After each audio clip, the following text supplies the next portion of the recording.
हरे कृष्णा कृष्ण कृष्ण हरे हरे हरे राम राम राम हरे हरे। তাতেই আমরা আছি। তো দুপাশে দেখছো কি সুন্দর হচ্ছে ঘন জঙ্গল, একদম মাঠ বড়, আর মাঝখানে সরু রাস্তা, পুরো গ্রামের মতন একদম দৃশ্য। তো এটাই দেখতে দেখতে যাচ্ছিলাম। আর ওখানে সব ইসকনের সব লোকজনরাই থাকে। তো ওরাই হচ্ছে ওই এলাকা পুরো ওরাই দেখতেই পাচ্ছ, ওরাই যাতায়াত করছে, ওরা থাকে। তো এখন আমরা পৌঁছে গেছি, মানে কাছাকাছি আছি ইসকনে। তো ওইখানে আমরা হচ্ছে সপ্তমীর দিন ঠিক করলাম যে ইসকন মন্দির থেকে ঘুরে আসি নিউ টাউনে। আর তারপরে আসার সময় হচ্ছে আমরা দুর্গা ঠাকুর দেখে তারপরে হচ্ছে বাড়ি আসবো।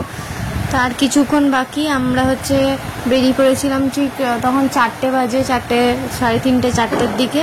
তো বেলাবেলি বেরিয়েছি আমরা, সকাল সকাল থাকতে, যেহেতু অনেকটা দূর আছে, তাহলে আমরা তাড়াতাড়ি আসতে পারবো।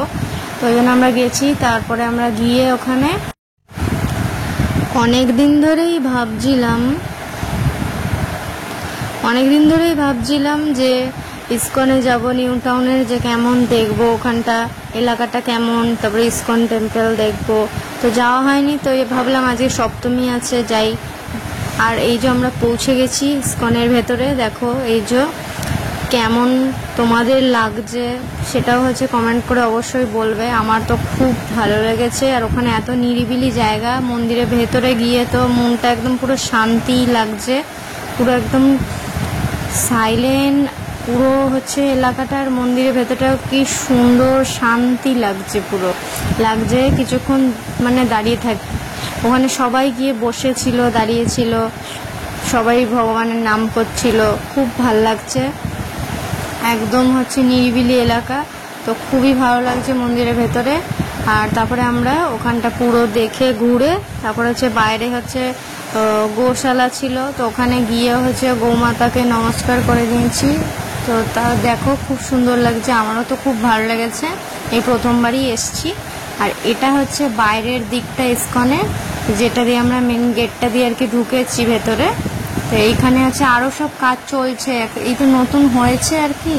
তো এখানে আরও অনেক কিছু এখন হবে, এখানে সব কিছু কাজ চলছে, দেখছো বানানো হচ্ছে আরও কিছু। আর এখানে খাবারের সব রকমের ভেজ খাবারও পাওয়া যায়, আবার মিষ্টিও পাওয়া যায়।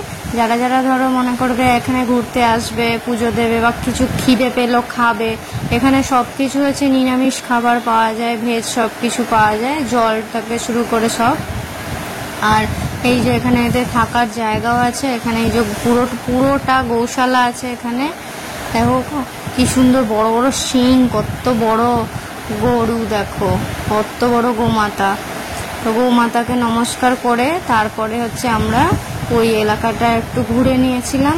তো ঘুরে তারপরে আমরা আবার হচ্ছে ব্যাক করেছি ওখান থেকে ইসকন থেকে বেরিয়ে তারপরে আমরা ওখানে সোজা চলে এসেছি ঠাকুর দেখতে আবার প্যান্ডেলে। তো এখানে এই ঠাকুরটা প্রথমে দেখে নিয়েছি।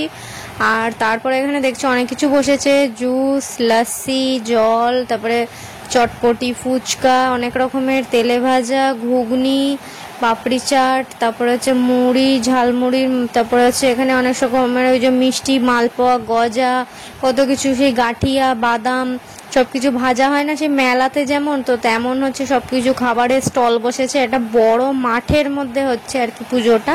আর তারপরে হচ্ছে আমরা এখানে খেয়ে নিয়েছি ফুচকা, চটপটি, আর এখানে যা যা আর কিছু খাবার ছিল তো ওগুলো আমরা খেয়েছি।